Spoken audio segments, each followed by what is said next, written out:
गोर लगै छी अपने सबके मिथिला संस्कार पर स्वागत करै छी।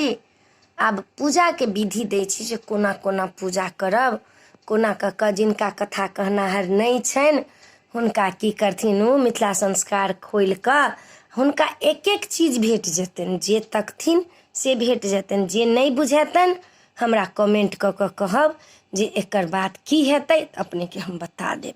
कोनो चीज के संकोच नहीं करब, अपने जरूर बेहिचक हमरा से पूछ सकै छी, जे हमरा ज्ञान अइ से अपने सबके जरूर बताएब आ कहब। पूजा जे अपने करबै तऽ 27 तारीख के पहिले अहाँके गौर बनतै, बिसहारा लिखेतै। ओहि दिन कनिया के माथ में तेल पड़ै छै, कनिया वही दिन एक दिन पहिले माथ धो लेथिन। मंगल के दिन अथी के सोम के मंगले के हुनकर बनतनि गौर, मंगल के माथ मिर लेथिन, माथ ताथ धोने रहथिन। राति में गोसाउन भर में गीत हेतै, गौरी जे बनेथिन हुनका खोइछ पड़तनि, साड़ी पड़तनि, ओ गौर बनेथिन हरदि पीस कऽ। आ तखन कनिया के माथ में तेल पड़तनि, सिंदूर पड़तनि, तखन 5टा सोहागिन के पड़तनि माथ में तेल सिंदूर तेल पड़ला के बाद अहाँ जे दियौन वही रात में बिसहारा लिखेतनि। मानिक पात पर, नहीं मानिक पात छनि तऽ केरा के पात पर लिखेतनि। कोबर में पिठारक लिखेतनि, चौकोट कऽ कऽ ओहि कोबर में जे लिखायल रहतनि बिसहारा तिसहारा से कोबर लिखेतनि। ओही दिन अहिपन पड़ा जेतनि, ओही ठमन धान धऽ कऽ तर में पातिल धऽ देथिन। दीप नहीं जरतनि तखन पूजा काल में जरतै, पातिल धऽ देथिन। पुरहर के तर में दीप धऽ कऽ पुरहर धऽ देथिन, ओहि पर एकटा कलश लाबि कऽ धऽ देथिन, एकटा लाल कपड़ा से झाँपि देथिन, ओहि में एकटा रुपैया, 1 रुपैया, एकटा सुपारी धऽ देथिन। दीप जे जराब चौमुख दीप, ओहि में अहाँ एकटा रुपैया धऽ देबै। कते लोग 24 घंटा जरबैया जोत 15 दिन तक, कते लोग पूजा काल में जरा कऽ अपन मिझा गेल आ फेर साँझ में जरा लेलक। साँझ में तऽ जराबी पड़त, साँझ कोबर हैत तऽ साँझ में फेर अपन जरा लेलक। कते लोग जे छनि से अपन ओतबे काल में ओतबे काल जरऽ दैया, साँझो में कनिके काल जरैया। कते लोग 24 घंटा जरबै छथि तऽ अपन नियम छनि। पूजा के जे रहतनि अहिपन पातिल सब धैल, ओकरा की करथिन से कनिया नहा कऽ भिनसर में नहा सोना कऽ, माथ नहीं मिर कऽ नहा सोना कऽ तखन कपड़ा नहीं पहिरथिन। सासुर से जे आयल रहतनि से अपन सासुर से लहठी अतनि, साड़ी अतनि, नहा सोना कऽ साड़ी लहठी सब पहिर लेथिन। गोसाउन भर में गीत भऽ जेतनि, बैसथिन पूजा करला। पूजा करला जे बैसथिन आसन ओछा लेथिन, एक तरफ पंडिताइन बैसथिन, एक तरफ अपने बैसथिन। पहिले सबसे पहिले साठिक नवेद के पसारि लेथिन आ एम्हर सबसे पहिले अहाँ के कलश के पूजा करब। ओम कलश गणेशाय नमः, ओम कलश गणेशाय नमः से जल से कऽ लेब। ओम कलश गणेशाय नमः, एकदम स्नानिम कलश गणेशाय नमः 3 बेर जल से कलश गणेश के पूजा कऽ लेब। फिर 3 बेर अक्षत लऽ कऽ ओम अक्षतम कलश गणेशाय नमः कऽ लेब। फिर फूल लऽ कऽ एकदम पुष्पम कलश गणेशाय नमः 3 बेर कलश के पूजा कऽ लेब। तखन ओ जे मानिक जे लेसब, दीप लेस लेब, चौमुख दीप, तऽ हुनको अपन अक्षत फूल चढ़ा देबनि मानिक पर। ओ दुनू गोटा के पूजा भऽ गेल। 60 के नवेद 60 ठमन मूँग लऽ कऽ से अहाँ 60 ठमन धऽ लेब। ओहि पर चनो धऽ लेब 60 ठमन। ओहिठमन काजू, किशमिश, मिश्री, आम, केरा, लताम, नवेद कम से कम 60 रंग के नहियो हेतै तऽ 10-15 रंग के तऽ हेतै, से धऽ लेब। फल एकोटा काटब नहीं, काटि कऽ नहीं चढ़ाब। खंडित प्रसाद नहीं चढ़ाब, खंडित खाली गौरी माता के चढ़ै छै ने। आब लोग गौरियो को नहीं चढ़बै छै तऽ खंडित। ओहिमे मिठाई रहतनि, मिठाइयो सब धऽ कऽ आ तखन से 60 के नवेद पड़ि जायत। गौरी के नवेद पड़त, 2टा गौरी रहत, कते के 3टा गौरी रहै छनि। तीनू गौरी के नवेद 2-2 ठमन कऽ कऽ पड़तनि। दही के नवेद पड़तनि, लिली के नवेद पड़तनि, बिसहारा के नवेद पड़तनि, चनाई के नवेद पड़तनि, दही चनाई के रहतनि, चूड़ा धऽ लेब, चीनी धऽ लेब। चनाई के ई सब होइए। एकटा मछडाली पर, मछडाली नहीं है तो पन्नी में चाउर, सुपारी, पैसा पंडिताइन के होइ छनि, पैसा धऽ लेब। आ तखन से नवेद ई सब धऽ कऽ, गौरी के नवेद सब धऽ कऽ सबसे पहिले गौरी के पूजा करब। जते नवेद सब होइए से सब धरा जायत, तखन सबसे कलश गणेश के पूजा केला के बाद, मानिक के पूजा केला के बाद गौरी के पूजा कऽ लेब। गौरी के जे पूजा करब तऽ गौरी के अहाँ जे पूजा करब से गीत हैत तऽ गौरी के तीनू गौरी के पूजा कऽ लेब। जिनका 2टा होइ छनि तऽ 2टा, जिनका 3टा होइ छनि तऽ 3टा। पहिने गौरी के पूजा कऽ लेब। गौरी के पूजा केला के बाद में से अहाँ बिसहारा लिख लेब। बिसहारा जे रहै छै पात पर लिखायल तऽ फेर से बिसहारा लिखेतन।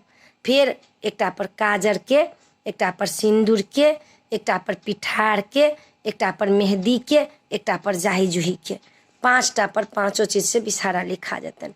तखन बिसहारा के आगा में लाबा धऽ देबनि, दूध नहीं देबनि, पहले लाबा धऽ देबनि। लाबा धऽ कऽ साठिक नैवेद्य धऽ लेब। तखन चनाई के पूजा करब। गौरी पूजा केलाक बाद, बिसहारा लिखेलाक बाद चनाई के पूजा करब। चंदन लऽ कऽ जे जही बन चन्ना चानन भेल ओही बन भय बसात, चन्ना सौरभ महिमहि गेल जही बन शीतल बसात। 3 बेरी मंत्र पढ़ब। जही बन चन्ना चानन भेल ओही बन बहे बसात, चन्ना सौरभ महिमहि गेल जही बन शीतल बसात। ओ 3 बेर पढ़ि कऽ आ चनाई के पूजा कऽ लेब। आर तखन चनाई के पूजा केलाके बाद उज्जर फूल से चनाई के पूजा करब। उज्जर जे रहत, आम रहत, केरा रहत, काजू रहत, किशमिश रहत, से चढ़ाब। उज्जर फूल धरब। उज्जर चानन से पहले ई करब, जही बन चन्ना चानन भेल तखन उज्जर फूल चढ़ाब, उज्जर अक्षत चढ़ाब, उज्जर प्रसाद चढ़ाब। चनाई के पूजा भऽ जायत तऽ दही के पूजा कऽ देब, लिली के पूजा कऽ लेब। ओही पर लिलियाए नमः कहि कऽ धऽ देबै, दही के दयाए नमः कहि कऽ धऽ देबनि। पूजा कऽ कऽ उम्हर बरसी के पूजा कऽ देब, बरसियाए नमः कहि कऽ कऽ लेब। तखन जाकऽ अहाँ केचुआ जे रहत हाथ में से लऽ लेब। केचुआ लऽ कऽ तखन हुनका की कहै छै हाथ में पहले केचुआ लऽ लेब आ तखन बिसहारा के जे छनि लाबा, से लाबा तऽ देनी रहब आ दूध ओहिमे चढ़ेबनि। जे हे बाबा सपनी खिलाओल ओहो देत लाबा दूध, सपनिया बैरिन भेल पिया ल जाय बड़ी दूर। जे हो बाबा सपनी खिलायल ओहो देत लाबा दूध, सपनिया बैरिन भेल पिया ल जाय बड़ी दूर। उ बिसहारा के दूध धऽ कऽ हुनका जल धऽ कऽ आ प्रणाम कऽ लेब। तखन केचुआ लऽ कऽ बैसब, फकरा सुनि लेब। फकरा सुनि कऽ कथा सुनि लेब। कथा सुनलाके बाद में अहाँ फकरा सुनि लेलहुँ, कथा सुनि लेलहुँ। कथा सुनलाके बाद, फकरा सुनलाके बाद फूल जे रहत से छिड़िया देब सब पर फूल छिड़िया कऽ, फूल के जे होइ छनि जे दोहा से दोहा हेतनि। दोहा के फूल छिड़िया कऽ दोहा हेतै, दोहो देब अपने सबके आ फकरो देब। फूल छिड़िया लेब पूरा पर। फूल छिड़ियालाके बाद ऊपर से लाबा छीट लेब। लाबा छीट कऽ नेबो सब दिन चढ़ायब, नीमक पात आ नेबो। बिसहारा पर जे लाबा दूध चढ़ायब ताहि पर नीमो के पात धरब, नीम के पात आ नेबो सौंसे मेना कऽ कऽ गाड़ि देबै। कहबै हे बिसहारा दाँत कोत केने रहब, हमरा सुहागक रक्षा करब, कुल परिवार के रक्षा करब, भाय के रक्षा करब, नहिरा ससुरा सब आबाद राखब। हुनका नेबो छीट कऽ फिर सब अछिन जल लऽ कऽ, कथा सुनलाके बाद, फकरा सुनलाके बाद अछिन जल सब दिन ई कर्म अहाँके रहत, एके दिन नहीं सब दिन करऽ पड़त। तखन उसरगि कऽ गोर लागि लेब। गीत हैत, पाबनि के गीत हैत। जखन जखन पाबनि के बिसहारा के गीत हैत, जखन बिसहारा लिखेतै तखन बिसहारा के गीत हेतै।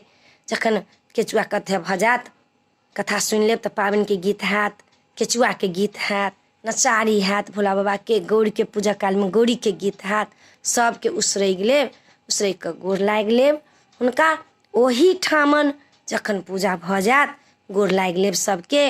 ओहि दिन पहिल दिन तखन अहाँ की करब, सबटा 5टा सोहागिन के अहाँ खोइछ दऽ देबै।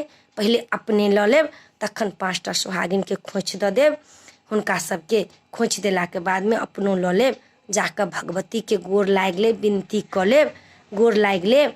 गौर के नैवेद्य उठा कऽ भाय के, पति के, मर्द सबके देबनि। आ चनाई के नैवेद्य, बरसी के नैवेद्य, नाग के नैवेद्य तऽ ओहिठमन रहि जायत। चनाई के बरसी के नैवेद्य सब रहत से सब पंडिताइन लऽ जेथिन, सब दिन लऽ जेथिन। चनाई बरसी के नैवेद्य पड़तनि, 60 के नैवेद्य रहतनि से पंडिताइन लऽ जेथिन। आ पूजा केलाके बाद में अहाँ भगवती के गोर लागि लेब। तखन संग बैसब, सबके संगे 5टा सोहागिन बैसत अहाँके संगे, संग बैस लेब। अहाँ ओहिठमन अपन हाथे, कनिया रहब तऽ हाथे रोपने रहब आ सब खा पी लेथिन, अहूँ खा पी लेब। ओहि दिन एके टाइम खाइ छी, एके बेर खायब, राति में नहीं खाइ छी। ओना तऽ कहियो नहीं राति में खाइ छी, लेकिन ओहि दिन एके बेर खाइ छी। साँझ डूबऽ, सूर्य डूबऽ से पहले, फूल लोढ़ऽ से पहले अहाँ पानि पी लेब, चाय पी लेब, लेकिन एके बेर खाइ छी। तऽ ई अहाँके पूजा के विधि देलहुँ हँ। पंचमी दिनक ई पूजा अइ आ सब दिन इहे विधि से पूजा हैत। खाली 60 के नैवेद्य नहीं पड़त, इएह विधि से अहाँके पूजा हैत 15 दिन तक ल।